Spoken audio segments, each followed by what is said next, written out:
Welcome to the Trailblazing Texas podcast, where we embark on a journey through our diverse Texas landscapes and breathtaking trails while always engaging with our amazing Texas hiking community. So settle in, tighten up those bootlaces, and get ready for the thrilling tales awaiting for you on this episode.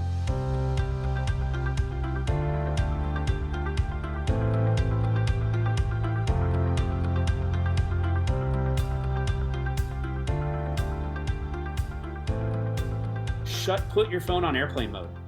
You don't need to be on Facebook. You don't need to be texting anybody. Even if you're an influencer, pause that. You can Right. still make videos. Still make and videos. stuff. Totally. Yep. Yeah. Put your phone in airplane mode. Right. It Yep. does those navigation programs do not need the cellular part of your phone in order to work. They work via the GPS, the little GPS locator that's in there that talks to satellites up in the atmosphere. When you are in airplane mode, obviously this depends on how old your phone is and how old your battery is and those kinds of things. But when you're in airplane mode, you can run if you start with a full charge, so charge your phone in your car on the way to the trailhead. And if you put your phone in airplane mode, you can run for about 3 days on most phones, right? Yeah. Before your battery's going to go dead. If the cellular part of it is shut off, if you're in airplane mode. And so it extends the battery life of your phone by about 300 to 400%.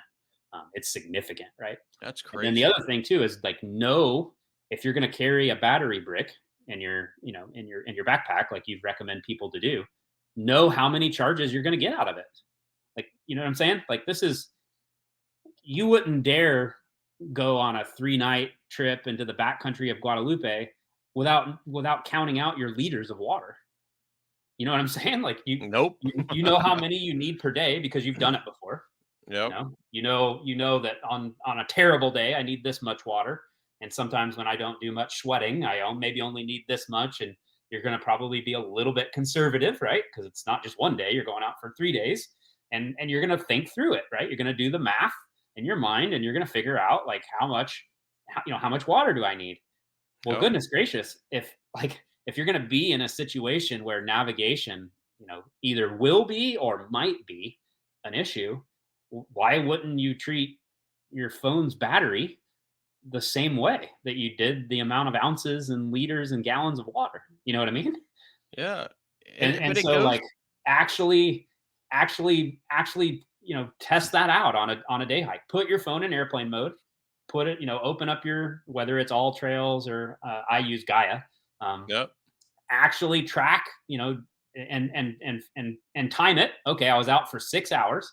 I started out at 100%. I had my phone in airplane mode. I tracked this whole hike for 6 hours, and I went from, whatever it is, 100% down to 77%. So I know I used, 23, let's just say 25% to be conservative. So that means if I'm on a backpack, and then you can start to figure out, oh, okay, well, I have an accurate understanding of how long this battery is going to work. And then same thing with your battery brick, actually run your phone down till it's dead at home and charge it with that battery brick, and then keep doing it until that battery brick has no more charge left. And then, okay, I get 2.5 charges or 3 3/4 charges or whatever. Treat your battery capacity and the very important, tool in your kit that is that, that application on your cell phone. Treat it with the same exactness that you would when you're, counting out your calories. You wouldn't just throw some food in a pile and say, oh, I think that's probably enough for 4 days. You know what I mean? Like, no, you're going to be like, okay, breakfast on this day is this and dinner is this. And like, you're going to do a real careful job of making sure you have the right amount of calories for 4 days. Treat your cell phone battery the same way. And there's so many aspects of understanding your water capacity on cold days, hot days, understanding how fast you on a flat hike, how many miles per hour do you normally do, in elevation, how many, 1 mile per hour, 2 miles per hour, because you could literally look at a paper map. It's okay, I've been hiking an hour on a flat track. I'm usually hiking 2.8, 3.3 miles per hour. So I should be here or around there. Yeah, definitely. The food, like go hiking and eat the food, see how it reacts with your body? Hmm. Do you have stomach issues? Does it make you sick to your stomach?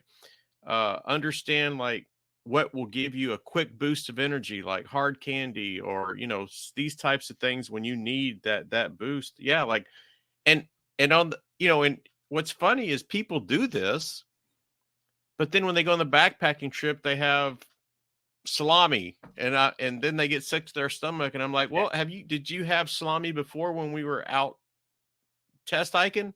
Yeah. No. Why'd you Yeah. do something different? It's not a backpacking trips are not a place for doing anything novel Yes. with food. Yeah. Absolutely. Yeah. Uh yeah, that's yeah, I mean, you're absolutely right. Like every aspect of everything to do with backpacking and hiking, you should have an understanding of your Yeah. equipment, you, Yeah. Anyway, um it's kind of a sometimes you've asked pet peeves like you've asked that question of some of your guests mhm. or something to correct or whatever. But yeah, Oh, yeah. that's one of mine is like everybody does realize that there is like an intrinsic value in these navigational applications that you can get for your phone, but nobody seems to know like how they work and what kind of and what kind of battery they require, and it's like the and so what ends up happening is somebody ran out of battery, their phone went dead, they got lost, and then and then they got rescued, and it all ends up like, and then what happens, yeah, these silly applications and this dumb technology. It's like, no, the technology is not silly, it's not dumb at all. In fact, it's far superior to the old technology, but you got to know how it works. Yeah. That's, and like I think one of the episodes, I'm like, you should be a master, a savant on one app. Yeah, yeah, You yeah, should be really good at another app, and you should be, like proficient at three apps, because sometimes I don't need Gaia. All Trails is fine. But so I need to understand downloading the offline capabilities and all that. Sometimes I put together routes in Gaia, print out the map, but I also need to understand how like that's yeah, probably for a more dangerous backpacking or hiking trip is, I'm using Gaia, so I better understand how that yeah. sucker works. But airplane Um, mode, airplane mode, airplane mode, yes. airplane mode. It's just like even if you're just going on a day hike and you're not going to bring a battery brick, I put it on airplane mode, and then you know if something horrific and terrible happens, and I don't know, I sprain my ankle, and now I'm in a situation where I can't walk out, and I'm spending the night unexpectedly. If I had my phone in airplane mode, I'm probably still at 80 or 90%. You know what I mean? Mhm. Like, Yeah. and I'm not in a bind in that way. And so, yeah, I can't stress that enough. Like, you're in airplane mode, your phone is going to last 3 or 4 days, most people's. Yeah. Um, And test it. yeah. Like, the not this last episode that dropped, but the one before that, the gentleman in Colorado, Jamie, like on bad weather days, instead of driving into Rocky Mountain National Park, he just goes kind of down the street, maybe 30 minutes away, and it's cold, it's windy, and he has his GPS and, testing out like, this is a really cold day. What's the battery life going to be like that? What's the battery life going to be like that on my phone? And it Yep. gave him a cold error warning. And so like he knows, okay, if I'm experiencing days like this, I need to put it Got to keep it maybe in inside, your yeah, chest pocket. Yeah. inside the layers, next to Yeah. my body. But yeah. Yeah. I mean, even if there is cell phone service where you're at, put it in airplane mode, right? And then if you No. end up in a situation where something happens and you're calling for a rescue, you're gonna have you still you'll have that battery capacity left. Yeah, you definitely will. It'll be a almost a guarantee that you're gonna have the power that you need to save your life. Yeah. And at the end of the day, you're out hiking anyway. Just do it. Like, understand all this stuff. It's not like you're not out pre-hiking, or like looking around. Like, sometimes we go out and just do um exploratory hikes. Like, okay, we're gonna do a backpacking trip on this trail. We do sections of it. Yeah. Yeah. Like, so you should have ample time to get an understanding of all this as it relates to the trail that you're on. Yeah, like in regards to that, like I assume you're kind of referencing the Lone Star Trail, and then you go out and you check out the sections, and you're probably thinking like, oh, okay, well, where am I going to probably end up camping? And you're checking out campsites and that kind of stuff. No, You can also lay down a track, right? When you're just out for the day, and then you don't even need as much battery capacity when you go to actually do the hike because all your tracks are already on your app.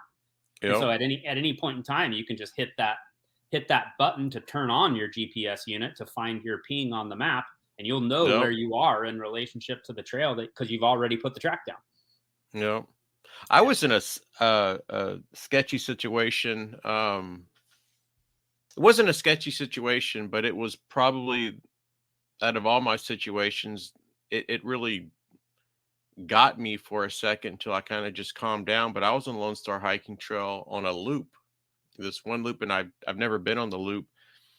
And due to the hurricane, there was no more trail. It was just all fallen trees and wiped out. Yeah. And so I said, look, I want to try to navigate through this, and I was using a paper map and a compass and just see like what kind of trouble I can get into. And then so I brought up, and so yeah, I wasn't very successful. I just felt like, okay, I'm lost. I knew I needed to follow this creek, and then then I knew there was like a big right turn, and I wasn't successful, but it was fun. But then I turned on my phone, or brought it up and went to All Trails because I had that, and then I couldn't get the phone, or I couldn't get the map, and I said, oh crap, I forgot to download it. And then it wouldn't Yeah. pull up, and I was like, oh. So then I don't remember what I did, but I don't know, I had maybe an old map on a different app, like, so anyway, but I was able to get it. But for there, I started to panic, like, okay, I have a paper map, I know that I'm lost, and now the All Trails didn't pull up the map because I didn't download it. And yeah, so I had to stop, take a deep breath. I'm gonna be okay, and work through the issue. But it was fun. I Yeah. knew I wasn't gonna die. And then, like, once I kind of figured out, okay, I got the app working and stuff, I took 3 steps and there was a cottonmouth that that about 8 inches away from my foot. Oof. So that was kind of like the little icing on the cake for that experience. Yeah. So we have poisonous snakes. Yeah. Yeah. I mean, I definitely remember the rattlesnakes growing up there in West Texas Yeah. and scorpions. So so coming up and hiking, let's talk about fall, winter. How, just not extreme hikes, but how common or how much of it is something that we need to look at, for avalanches and rock falls? Um, Rockfall, I can't really think of any established hiking trails where rockfall would be a major issue. That's almost always going to be a mountaineering phenomenon, and there's a lot of it in the mountains Yeah. here. Rockfall is extremely prevalent in the Pacific Northwest, and that's just because of the rock's volcanic. Um, and because it's volcanic, it's all constantly like deteriorating, and so like being up on a Mount Rainier or a Mount Hood, if you're coming from a place of maybe climbing Long's Peak in Colorado, or some of the 14ers and 13ers in Wyoming in the Wind River Range, for example, the one thing you would notice right away is that the volcanoes in the Pacific Northwest are noisy places. There is constant rockfall. Um, Yeah. but I can't really think of any hiking trails where rockfall would be an issue. But avalanches are just extremely common, and there's a whole lot of things that. Extremely common on, like, like, we did the Paradise, and we were going Oh up yeah, to mere that snowfields, and that spot you where you got kind of uncomfortable and we turned around. yeah. Multiple people have died right there, right in that I knew exact you were trying to kill me. spot. When we were there hadn't been a storm cycle in 10 days, and there had been a bunch of freeze thaws, so avalanche danger would have been extremely low. Yeah. I mean, it doesn't mean it's impossible. It's never impossible. But that slope that you got kind of uncomfortable on, that's the sweet spot for avalanches. Avalanches don't like too flat, and they also don't like too steep. There's a certain Yeah. degrees. It's between 27 and 32 degrees, but that's what they love, and that's right in the sweet spot of it. That little chute. It's the typically call it the winter route up to Panorama Point, which right after Panorama Point is the Mere Snowfield. But yeah, avalanche danger is a serious issue on lots of hikes, and so I mean the hiking community here in Washington is huge. So one of the places a listener could go is they could join the group Washington Hikers and Climbers. It's a Facebook group. There's like 150,000 members, I think. But Jeez. every year about October, there's somebody will bring up these posts, but there's like a whole list of trails that you can hike in the wintertime that have no avalanche danger.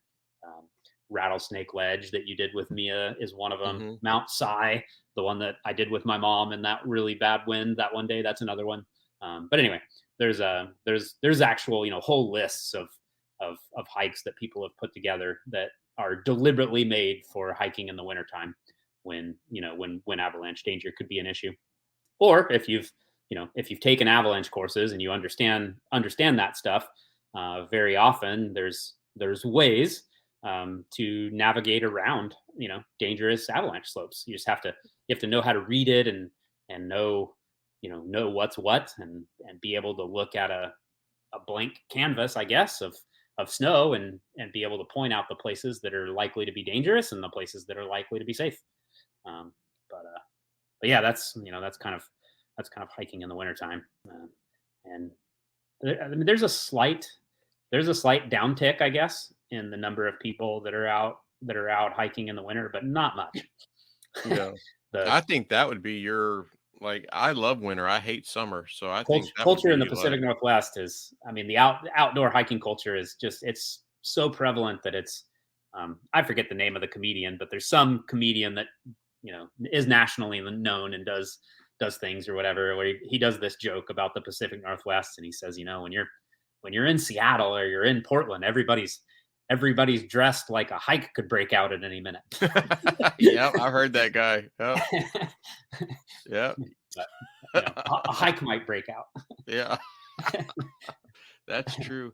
One thing I got that was pretty amazing, when, visiting you guys and visiting Mia up in Washington, and never had an idea, like a clue, is is it influence that Native American, the history has up there. Yeah.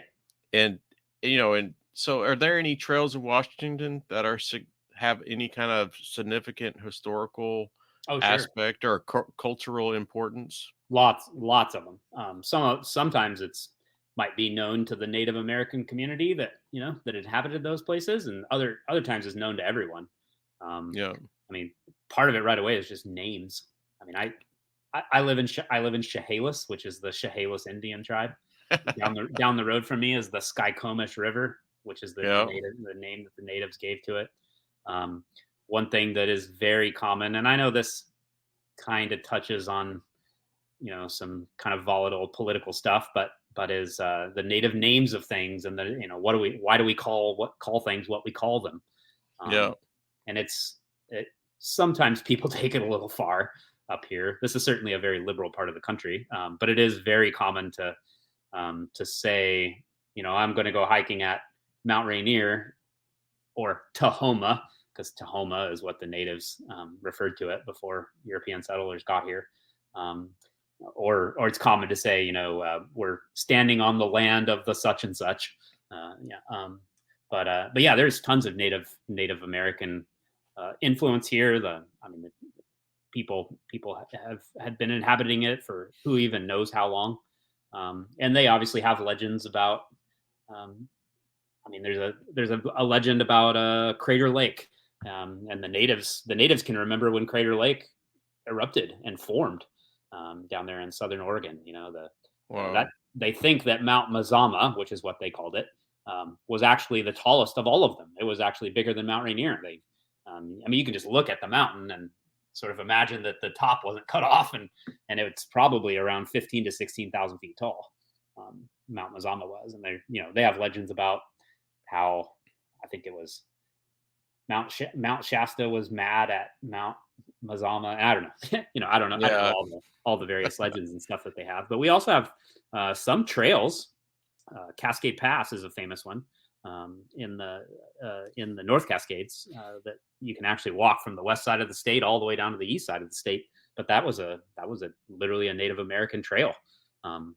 They obviously, European settlers have improved it and done this, that, and the other thing. But it was literally trails that were used by the natives. There's down in the Columbia River Gorge, not far from Dog Mountain, there's another mountain that you can hike, and there's a bunch of Native American graves up near the summit of a little thing called Wind Mountain.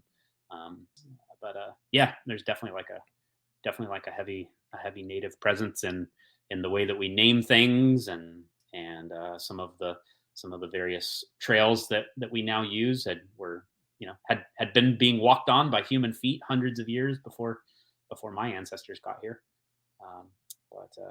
Yeah, just to name a few. Yeah, it's Mission Tejas State Park here in Texas, about an hour from my house, maybe a little bit more. But part of the Real something road that the early road that the Spanish settlers developed is still there, and you can walk on it, and it's from like the 1600s. Oh, wow. Yeah, so it's, I didn't read all the history, but it was what I read was pretty cool. And that's one thing about Washington hiking and backpacking. The hardest thing about that area is the pronunciation of these trails and state parks. It's not the hikes, it's not the mountaineering, it's not the 10,000 feet of elevation gain over a half a mile. It's pronouncing these names.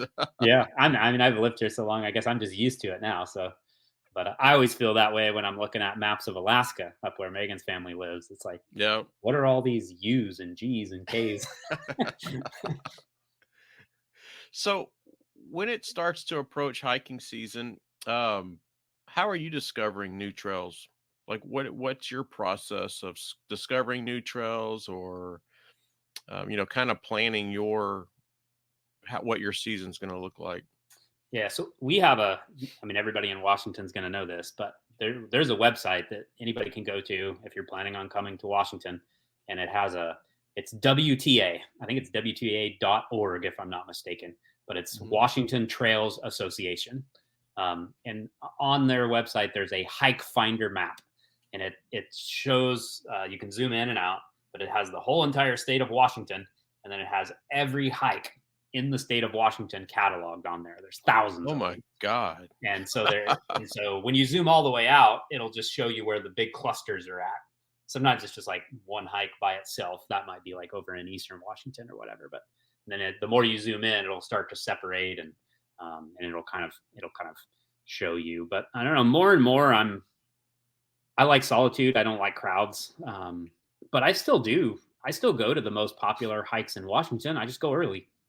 No. Yeah, like you do that too. Like, you love when you're down there in Guadalupe, at least one of your hikes is always going to be headlamping it up and then watching the sunrise from up top somewhere. If it's 3:30 in the morning, I'm not on the trail, then I've messed up. Yeah, I mean, I can go to Paradise at whatever, 2:00, 3:00, 4:00, 5:00 in the morning, and they're not gonna, I'm not gonna be all alone. But I'll only see a small handful of people, and I can go hike the most popular trails in Washington. Just go early, and then but then there's also, like, I don't know, there's certain areas of the state there's some areas of the state that I still haven't even been to. The Teanaways is one that I'm really itching to see. So this is on the border of Canada, and it's on the far eastern edge of the Cascades. So it's kind of right where the mountains start to end, and then eventually it turns into flatland and deserts and orchards and all of that kind of stuff. But there's a whole entire network of There's some off trail scrambling and climbing, and then there's some backpacking, just routes and everything up there in the Teanaways. I've never been up there. The PCT kind of almost goes that far east, way up there. It gets the PCT for the final 30-40 miles is quite a ways east of the actual crest. But it's up there in that area of the Teanaways, or like the Alpine Lakes Wilderness is kind of north central Washington. I've only barely scratched the surface of that. That's all. So that's federal Forest Service land, and a lot of that is kind of rough roads. So probably want like high clearance vehicle or whatever to get into some of those trailheads. But yeah, I So does I that? am like I definitely like to go back and do things over and over again though. Yeah, me too. Like I remember when I was little, my sister she would find a movie that she liked, and then she'd watch that movie to death, until the stupid VHS broke. I'm kind of that way with hikes too. Like Yeah. I have a whole repertoire of about 7 or 8 or 9 hikes that I like a lot. Dog Mountain's one of them that I did with you, that I go back and I just do them over and over and over again. So to some degree, I'm content with maybe going and checking out new areas.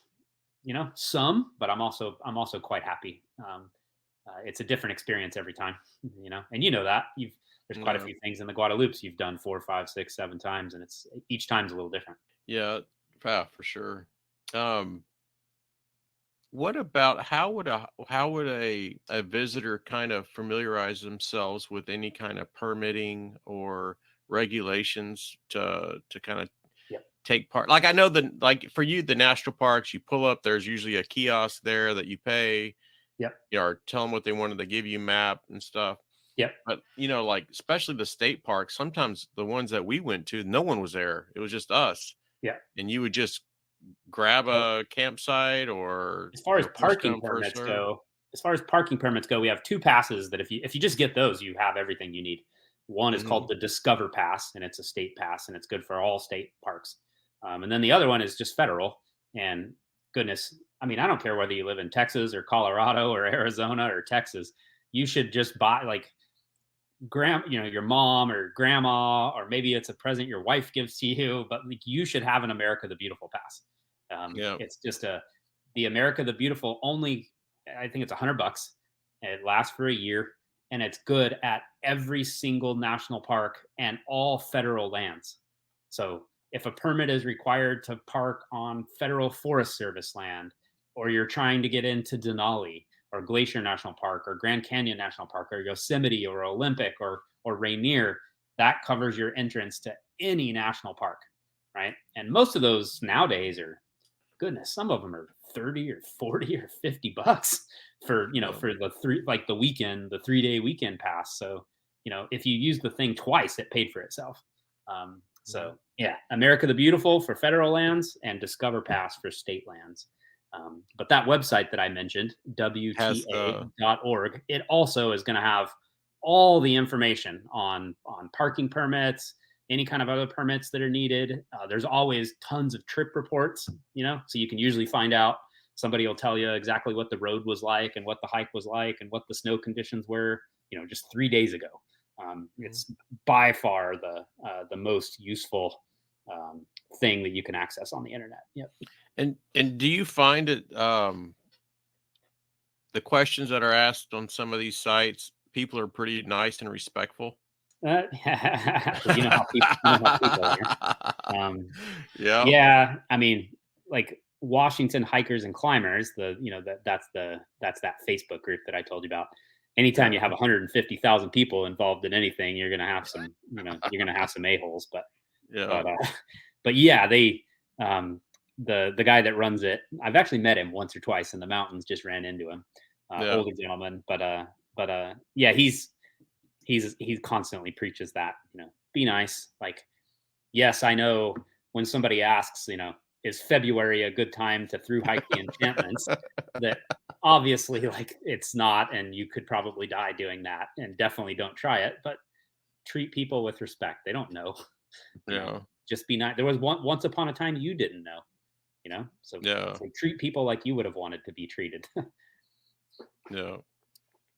That's funny. Yeah, I mean, some of these, when I gear up for a hike in Colorado. Like some of the Facebook pages that I've asked questions on. Like I've never had anybody come to me because I hopefully I can show that, hey, I've tried to do the research, I've done this, I've done this. Um, but man, to some other people, they've been brutal, and it's just like Yeah. it's like why? Like Yeah, you can usually on also on WTA you'll also find like parking, parking information, because there are some hikes are going to have plenty of parking, and then there's definitely other ones where somebody will wisely tell you, hey, be there by 9 o'clock in the morning or whatever it is, mhm. if you want to be able to get a parking spot. And I think it might, even if I read something and go, okay, that's kind of a, I don't want to say dumb question, but it's whatever. Like I just don't respond. Like just don't respond. Right? Yeah, You don't have to don't have to say anything. blast somebody. Don't have to say anything. Yeah. Yeah. So since you've been in Washington for so long, so how have you seen the hiking culture in Washington evolve over the Um, years? yeah, and it's specialized.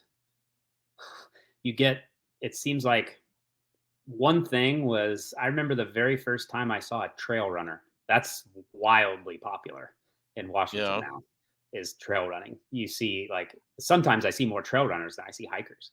Do Um, you knock them off the trail? It's like skiers and snowboarders. yep, yep. Um, yeah, just like people pushing the limits and just doing phenomenal things. And I don't know. It just seems like more and more people like develop a style. I don't know whether it's, I only hike the hardest things, and so there's Yeah. this group that they want to, like, you can find whole groups that Mailbox Peak is a famous training hike that we have up on I-90. There's literally a mailbox on the summit. Yeah, I I think I've think seen somebody put it pictures of there that. back in the 60s or 70s, and for the longest time it was just like it was only known by the climbing community, and it's really more of a route than it is a trail. It's Yeah. steep as crap. It gains like 4,000 feet in 2 miles.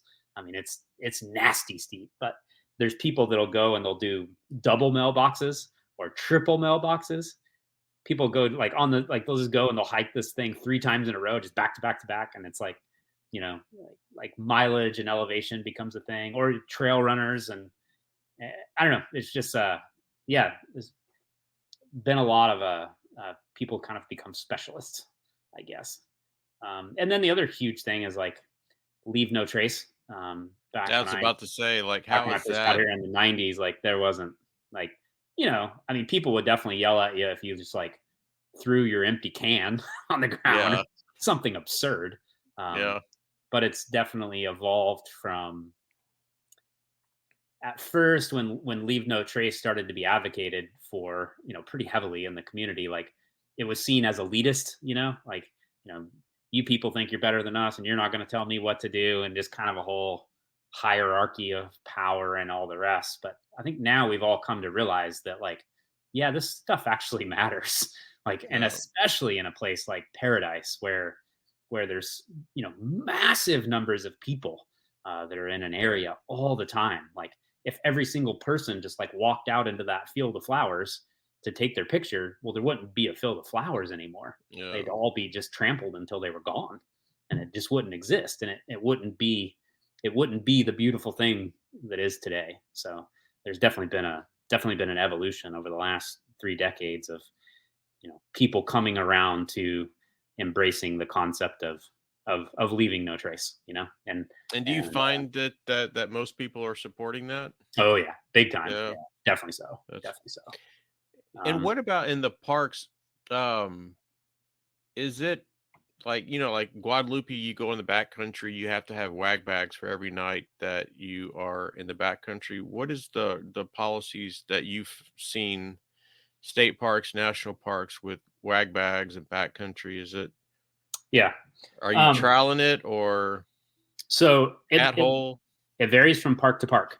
Okay. One common thing that we've seen in Washington is it's very common for there to just be pit toilets, Yeah.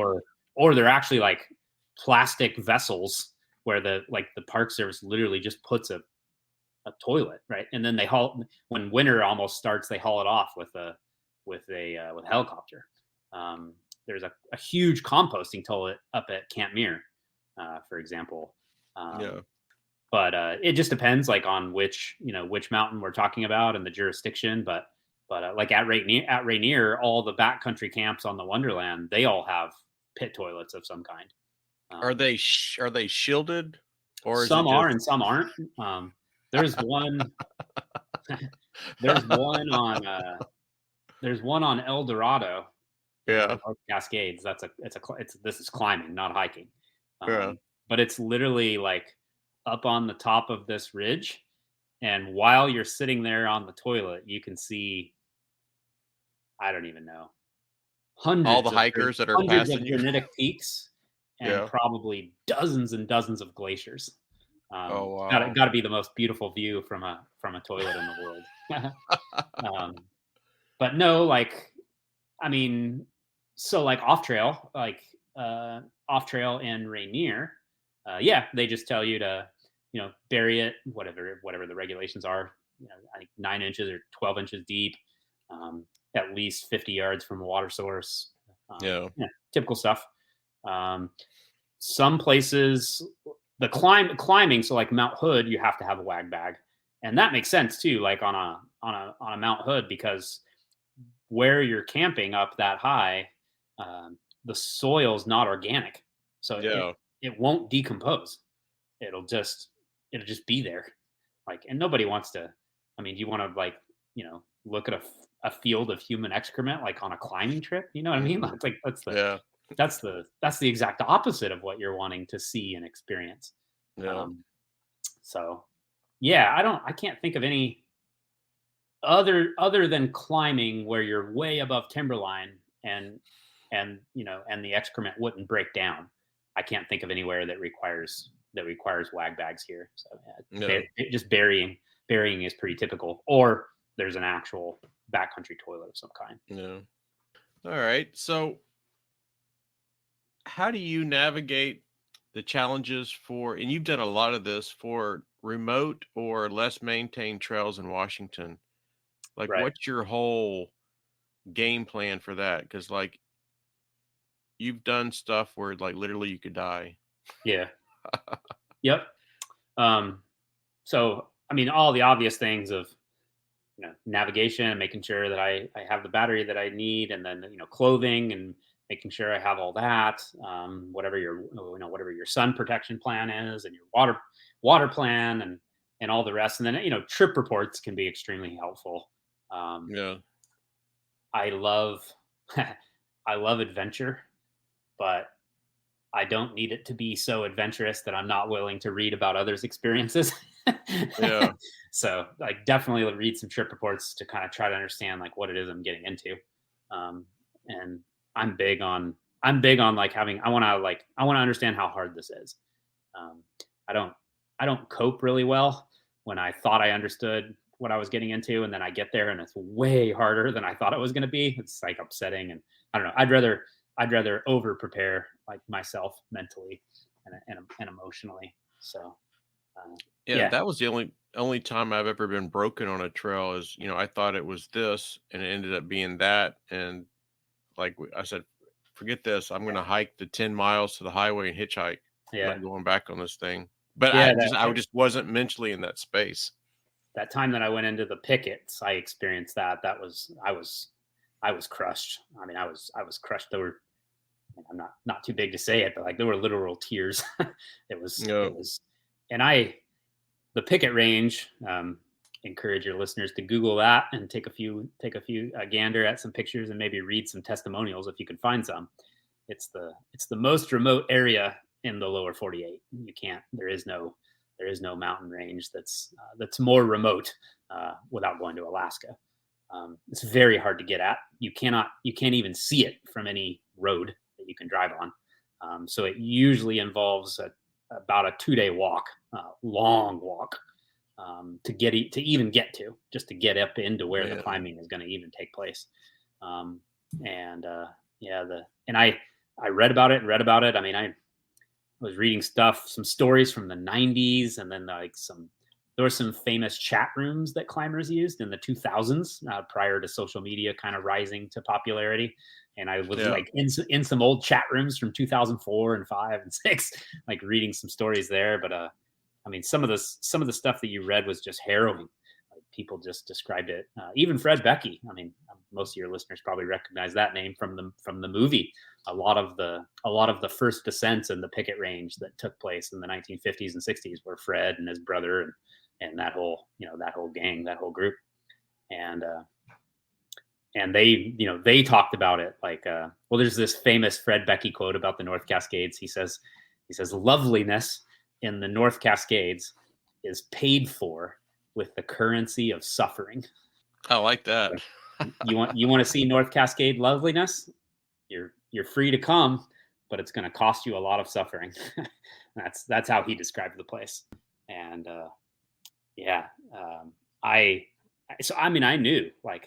I knew going in, this is going to be the hardest thing I've ever done. I knew that. And it was so much harder, Jason, than I thought. Like, it was so much harder than I thought. Yeah. It just kicked our butts. So when you have these experiences, do you go back and kind of reminisce of what went right, what went wrong, gear choices? No, Because we like always you've had some injuries and stuff. Yeah, with Brandon, we always have a debrief. Usually a few weeks after the fact, we've had plenty of time to think about everything, and he'll come over to our house. We'll have dinner, sit out on the back porch, and we'll always talk about, even on a trip where nothing went terribly wrong or anything. Yeah, we'll talk about what could we what different things could we have done different. And there's been a few where it was like, yeah, we made some serious mistakes here. It didn't turn out bad, but yeah, there's been a few of those. One particular one I'm thinking of, this was a climbing trip. Let's see, that was the Isolation Traverse, and the crux of the traverse is a really spicy climb on the backside of Dorado Needle. You cross the McAllister Glacier, and then you got to get up and over Backbone Ridge, and the snow likes to pull away from the granite there. Sort of develop like a bergschrund, like you would get at the top of a glacier. And there was a moat. There was a moat, and then more like head wall, and then another moat, and there was a thin snow bridge that was all sagging and collapsing, that we had to cross to get onto the upper head wall. And it was thin. It was really scary. We could have easily fallen through that. So Brandon went through. I was belaying him. He gets up to the top of the moat, and then there was a very spicy down climb that he had to make to get onto the rock face. And he said, "Watch me," which that command from learning rock climbing in a rock climbing gym. When somebody says "watch me," they're probably about ready to fall, or they might. Yeah.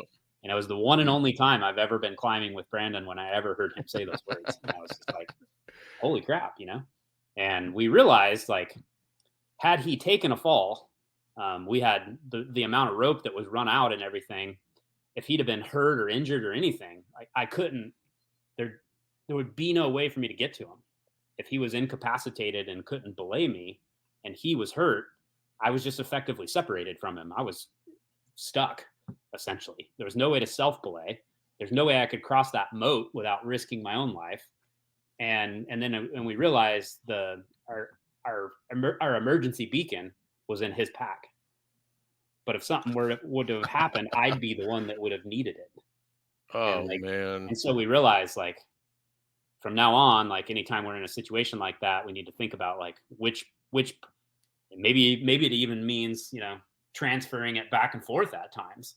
No, it was just a thing that we realized. Nothing ended up coming of it. Like, he successfully did it, and then the next pitch after that is you'd love this, Jason. It's 5'6" rock, with a fist crack. So it's an off width, about wide, and then you're putting your fist in and turning it sideways. It's crack climbing. It's like Yosemite crack climbing, basically. But we had just got off the glacier, so we're in mountaineering boots with crampons, full steel crampons, and then we got overnight packs with 6 days worth of food and backpacking gear, climbing gear. So I'm carrying, I got like a 45-pound pack. So we're climbing. Oh my gosh! It's a 5'6" pitch, on this inside off width corner up granite. To the top of Backbone Ridge, in crampons and a full backpack on. It was like I was a I was an alpinist for a few So moments in the North who Cascades led that Sunshine. pitch? Brandon led it, and then I followed it. Yeah, up there on the top, though, man, you could see all the way to Canada, just peaks forever and ever and ever. Oh, It was a great moment. But yeah, in briefing, debriefing on the back end, it was like, yeah, we could have done this better, and that's important too, having the humility, right, to be able to say, well, it wasn't like anything terrible happened, but in retrospect, I realize it probably we would have been smarter too. man. And just listen to the stories on when you come back after some of these things, and just can't believe, like, and especially some of the times when you talk about you guys are at the decision point that if we go further, we can't go back. Yeah, If that we was do this, we yeah, can't go back. Just like that one. Like you do this, he gets hurt. There's no going back. You're yeah. having to push through. At the top of that ridge, there's it's like the top of a rock tower, and there's like a bunch of anchors like wrapped around it. Some of them are like ancient. I mean, they're probably from the Yeah. 70s. Who even knows? Wow. So we put like new anchor cord and stuff, and then we brought a new anchor ring to descend. But then on the descent, once you go up and over the ridge, you rappel down the backside, and that rappel is overhanging. So as you're first starting to rappel, you have your feet against the wall, but then you Right. only go down about 5 or 7 feet, and then you're just in open space. And it was like I don't know, it wasn't huge, but like 80 or 90 feet, rappel down to the glacier on the other side of the ridge. And then once you pull that rope, that's it. There ain't no Yep. way back up that way, right? So, and that one was a weird feeling because that was a 60-mile traverse, and that rappel was probably only 15 miles in. So we're 15 miles from this car, we're 35 miles from that car, but now we're committing ourselves. We cannot go back to this one that's closer. We have to go to that one that's further. That's Yeah, crazy. They emotionally, it's a. I know Brandon's pretty even keeled, and it probably doesn't. I don't know. I've never really asked him about the internals of what's happening in his own yeah. mind and the privacy of his own mind and what he feels. But for me, like, having nowhere near the experience he has, boy, those are emotional moments. Like, you're just what just like, man, this is a serious decision. Yeah.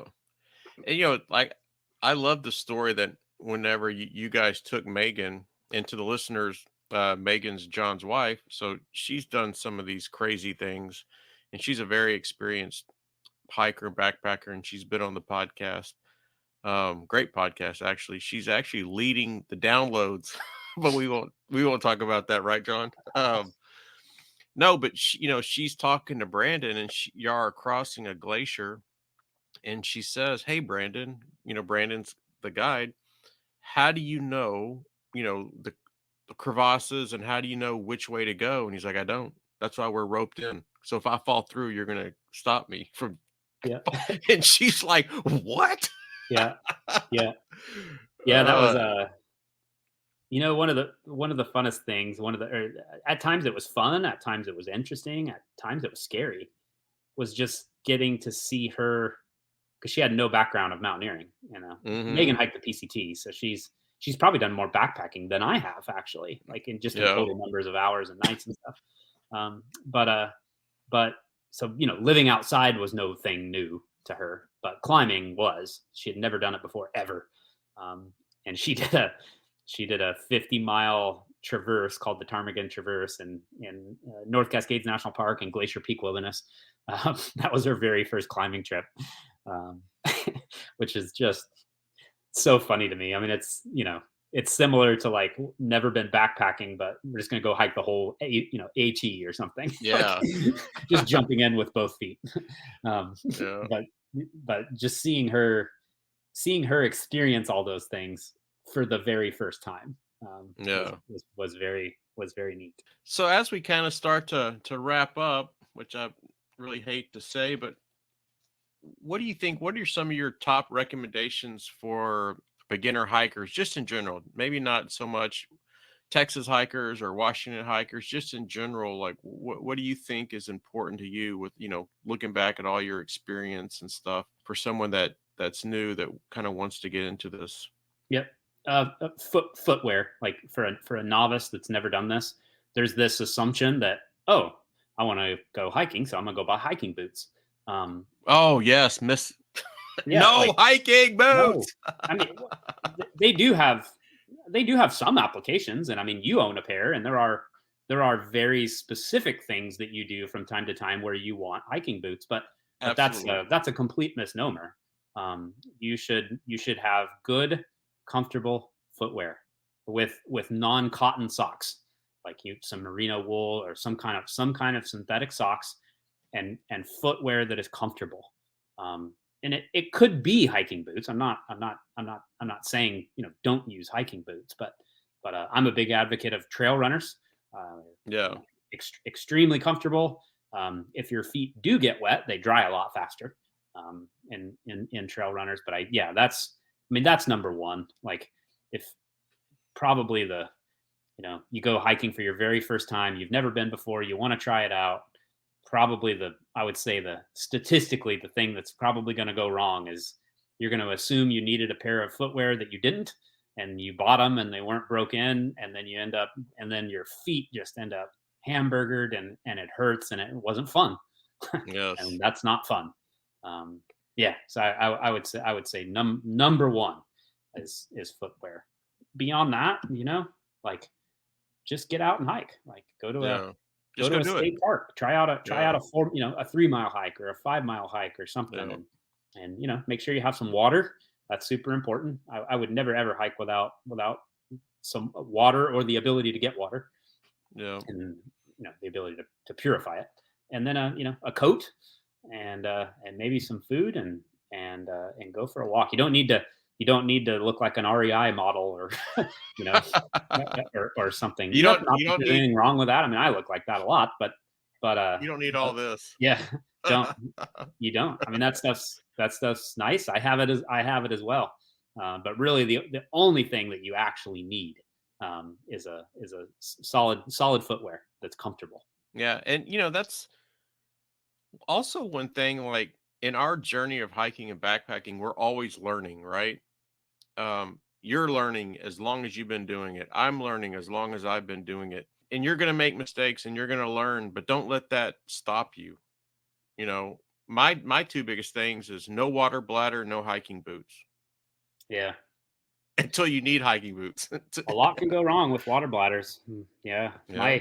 my mother actually ended up, another mom story, but my mom actually ended up severely dehydrated one time. We thought we were going to have to bring her to the stinking emergency room, but Yeah. she went on a winter hike.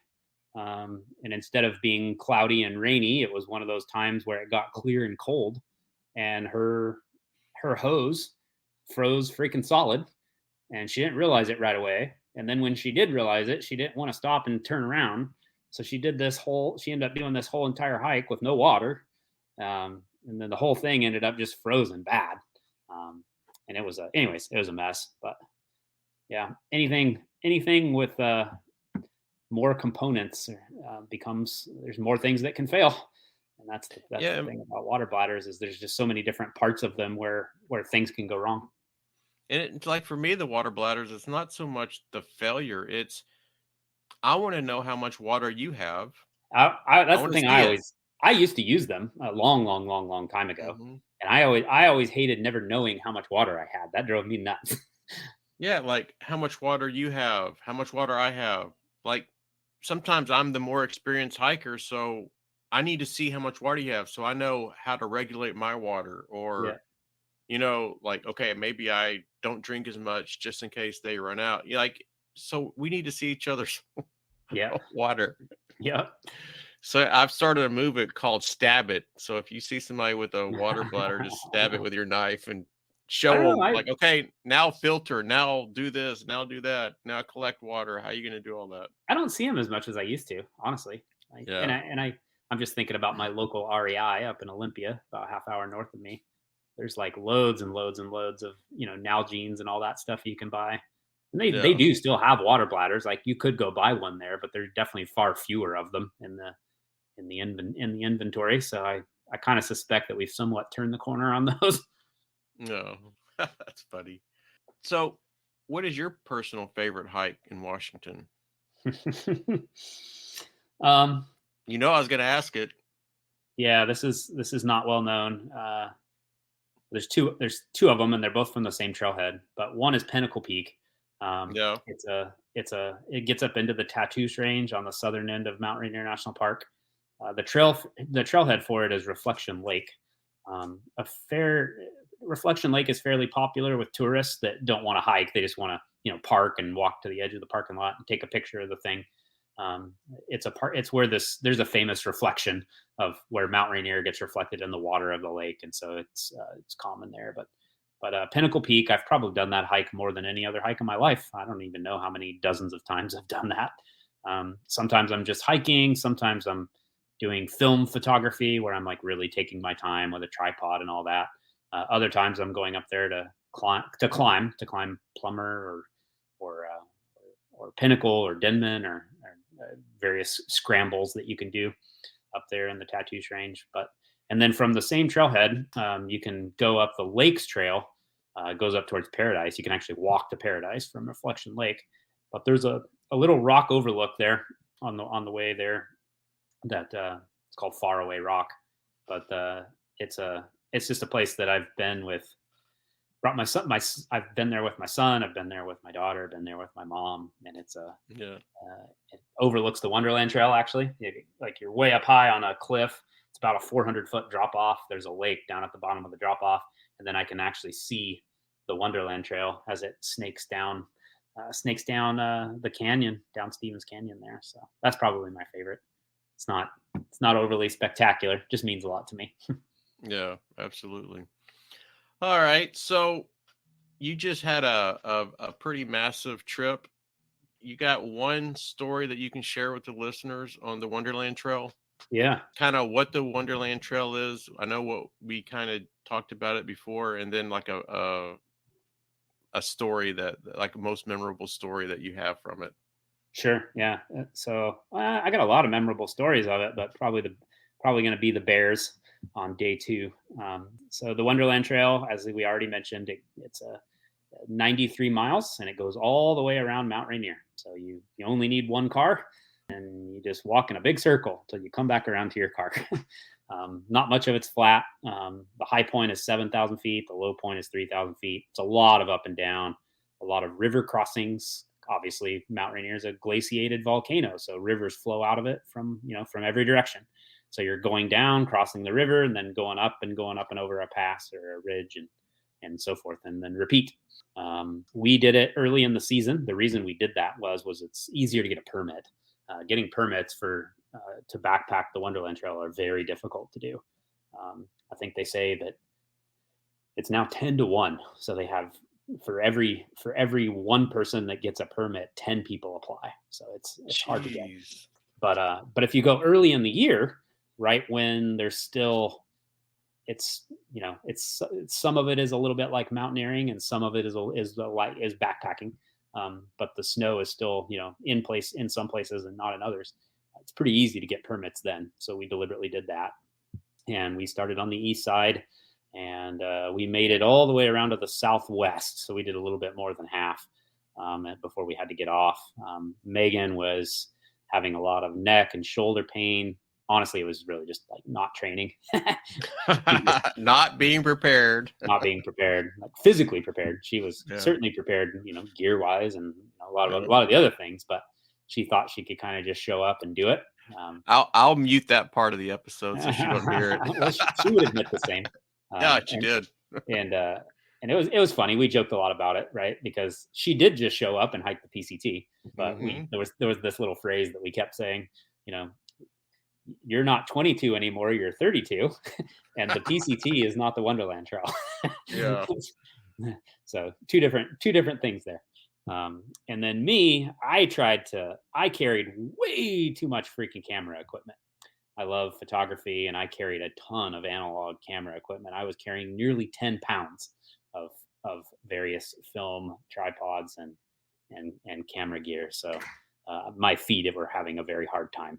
But any rate, the one story. So at this particular time of the year, there's only 3 places that you can access the trailheads by car. The other 3 still were not open yet for the season. We were starting in late June, and the other places were scheduled to open on the 4th of July. So we were just days ahead of the big opening to a lot of these places. So we ended up in sections of the Wonderland Trail that are, normally they would be famous day hikes that you would do, but there was no one there. Just us, like literally just empty. It was kind of strangest feeling. But anyway, around on the northwest side, we're getting ready to go over a pass, and then after you go over the pass, you drop down into a lake basin, and there's actually a road where you can drive up there on the northwest side. This is one of the roads at Mount Rainier that's not paved, so it's a long gravel kind of crappy road. But normally you could drive there, but it's just completely empty at this point in time. As you go up this pass, it's north facing, and it's just choked with vegetation. So it likes to, sometimes in the winter, like severe avalanches will clear everything out, and then you get like these alder thickets and slides and stuff that grow back up in it, and the vegetation is like, I mean, it's weird. Like you're on a trail, but the vegetation is like 15 feet tall and thick. I mean, thick. Yeah. Like, you could be 15 feet from a bear and you couldn't see them. Like, I mean, it's just thick, tall vegetation. And as we were approaching it, you could kind of see this wall that we're getting ready to go up. It's like super steep, and there's just switchbacks. And as we're watching, I'm like, there's a bear right there. It's like, whoa, there's another bear, and there's another bear. And it was just like this field of bears. I don't even know how many there were. Had to have been a half dozen or more, and we're gonna have to like walk right through them, basically, and we can't see anything once we're in it because the vegetation is so tall. And it was just, I don't know, it was just like highly uncomfortable, and it was a long day. Megan had been in a lot of pain. Everybody's just kind of exhausted. We're mentally exhausted, emotionally exhausted, physically exhausted. We're kind of racing daylight. I really don't want to be pulling the headlamps out to try to get into camp, and yeah, making our way through those bears. And then we got to the top, and we made it, and Megan had a great big giant smile on her face, and then we ended up seeing more bears on the backside. And we interrupted a little juvenile bear that was all mad at us, that huffed and puffed and threw a fit. But yeah, that was definitely one of my favorite moments from the trip. Yeah. So did you learn not to carry so much camera gear? I did. Yeah. Well, here's what, and it was, I underestimated. I knew that Megan was ill prepared for it, and I knew she was going to have trouble. And in the thinking about that, I just thought of myself as invincible. Like, No. She's going to have a tough time, but I'll be fine. Yeah. Right? And I just ended up being stupid. Just ended up being just plain stupid. I think my pack probably weighed 40 something pounds. I mean, it was similar to what I would carry on a mountaineering trip. But we were trying to do big miles. We had some days that had 5,000 to 6,000 feet of elevation gain, which is a lot. And then my feet just ended up wet a lot because of all the snow that we were constantly in, and the weather went bad. I was hoping for sunshine so that I could dry my feet out, on breaks and stuff like that. And they just stayed wet. I just had wet feet for days. And then that combined with the very heavy pack from all the camera gear, just wasn't good. As a recipe for disaster. I've only had in all my decades of hiking and climbing, this might surprise you, but I've only had blisters twice. Once was one on really only 2 times. Yep. Once was one of the mountaineering traverses that I did with Brandon. I had 1 blister. I got multiple blisters from the Wonderland this year. Just because of just being wet and carrying and having too much weight. All right. Last 2 questions. Before we go, and it's the questions that I always ask. And we probably touched on some of this stuff, but just to kind of, I don't know, it's tradition. I like to end the Yeah, yeah, podcast with these questions. sure. So, to a new hiker backpacker, what is one piece of gear that you would recommend? Yeah, navigate the navigation app, just because we've talked about it so Yeah. much. Yeah, those things work phenomenally well, phenomenally well. Okay. I mean, professionals that are guiding people for a living use those. Yeah. They're outstanding, but take the time to know how it works. Okay. And then from a safety aspect, what is one piece of safety advice that you would give to a new hiker backpacker? Yeah. So same thing, but general and specific is Yeah. statistics. Yeah, you don't need to be terrified of bears probably, but No. know where you're going and what the hazards are there. Like No. I know strange things happen. Like you could probably die of hypothermia in Big Bend, and I could probably die of heat stroke in the North Cascades. But Yeah. those are unlikely. Like Yeah. know the specific hazards of the specific place where you're going. Like Washington is way different than Texas. Yeah, No. and then specific to Washington, I'm a big believer in synthetic layers. All right. Well, John, again, thank you so much for taking time out of your Saturday to join the podcast. I'm really excited about this episode, and I know that the listeners will get a lot out of it. And I even got a lot out of it, for my next trip to come visit you and visit Mia. But so I greatly appreciate it. Thanks again. Oh man, it's been a blast. Thank you for having me. Part two. How That's many how right. many guests do you have that have been on twice now? There's a few of us. Uh, yeah, just a couple. Yeah. Yeah. Yeah, Well, I joined the list. that's right. Yeah, you need to come on. We have a podcast panel we just sit and talk about hiking. So I definitely want to Yeah. get you on Oh board yeah. when you Yeah. have the free time. I feel like I know a couple of the people. Some of Yeah, these are 2-3 hours, and and some of them I've listened to more than once. It's like, man, I need to meet this guy in person. yep, absolutely. All right. Well, have a wonderful rest of your day. And thanks again for joining and always supporting the podcast. Yep. Thanks, buddy. And that wraps up another exciting episode of the Trailblazing Texas podcast. We hope you enjoyed the episode today and stay tuned for our next episode where we will pick back up where we left off and guarantee to uncover many more hiking gems and share many more tips to enhance your experience on the trail. Until then, happy trails and happy hiking.